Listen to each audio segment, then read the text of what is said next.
কোয়ালিটিফুল করার জন্য আমরা যে কাজটি করি সেটা হলো ফটো এডিটিং। ফটো এডিটিংয়ের মাধ্যমে আপনার নর্মাল ফটোকেও খুবই সুন্দর করে তোলা যায়। বুঝো না এই ব্যাপারটা।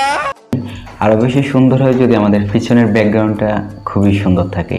ফটো এডিট ও ব্যাকগ্রাউন্ড চেঞ্জিং এরকম একটা ভিডিও নিয়ে হাজির হয়ে গেলাম। কে আপনি? আসসালামু আলাইকুম, আমি ইসলাম হৃদয়। আপনারা দেখতেছেন the Hridoy tech YouTube channel.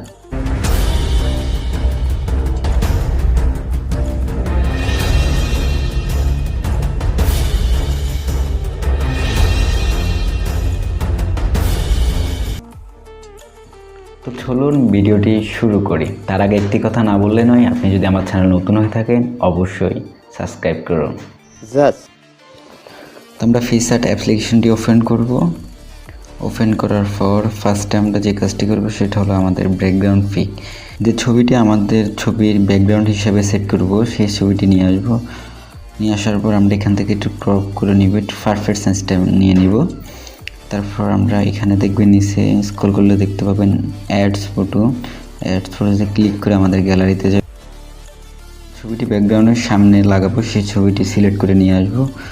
নিয়ে আসার পর আমরা এখান থেকে একটু ক্রপ করে নিব, পারফেক্ট যে সাইজটা সেটা নিয়ে নিব, বাকিটুকু আমাদের রাখা দরকার নেই। নিয়ে আসার পর তারপর আমরা এখানে সিলেক্ট করব। সিলেক্ট করার পর নিচে স্ক্রল করলে দেখতে পারবেন কাট আউটে ক্লিক করব। কাটআউটে ক্লিক করার পর আমরা এখান থেকে পার্সেন্ট অপশনটা আমরা সিলেক্ট করে নিব। পার্সেন্ট অপশনটা সিলেক্ট করার পর ওরা অটোমেটিকলি আমাদের ছবিটা মার্ক করে নেবে।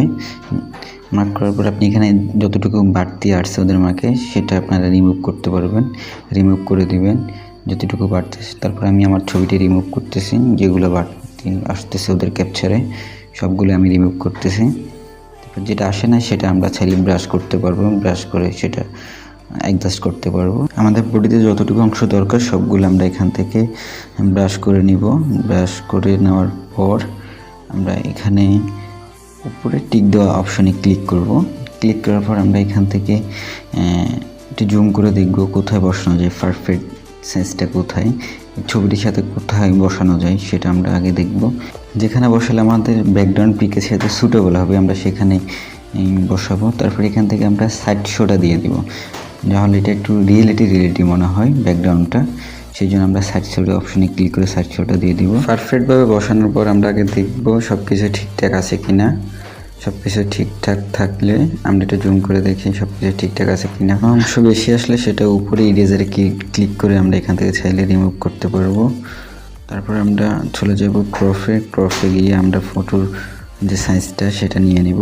যে সাইজটা নিলে আমাদের পিছনে ব্যাকগ্রাউন্ডের সাথে সুটেবল হবে সেটা আমরা সিলেক্ট করব। তারপর আমরা চলে আসবো ইফেক্টে আসার পর এখানে অনেক রকম ফিল্টার পাবেন। যদি আপনার ডাটা কানেকশন থাকে, আমার এখানে ডাটা কানেকশন নাই এই জন্যই অনেক ফিল্টার শো হচ্ছে না। যদি ভালো ফিল্টার ইউজ করতে চান অবশ্যই ডাটা কানেক্ট করে রাখবেন। তারপর যে ফিল্টারটা আপনার সুইচ হবে সেটা আপনি সিলেক্ট করে নেবেন। যেমন আমার এই ফিল্টারটা খুবই ভালো লাগছে, ব্যাকগ্রাউন্ডের সাথে খুবই যাচ্ছে, তো আমি এটা সেট করে নিচ্ছি। তারপর উপরে সেভ আইকনে ক্লিক করে গ্যালারিতে সেভ করে দেব।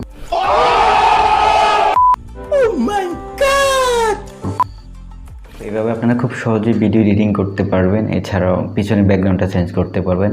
আর অ্যাপসটি ডাউনলোড লিঙ্ক আমার ভিডিও ডিসক্রিপশনে পেয়ে যাবেন। দেখা হচ্ছে পরবর্তী কোনো ভিডিওতে, ততক্ষণে ভালো থাকবেন, সুস্থ থাকবেন। আল্লাহ হাফেজ।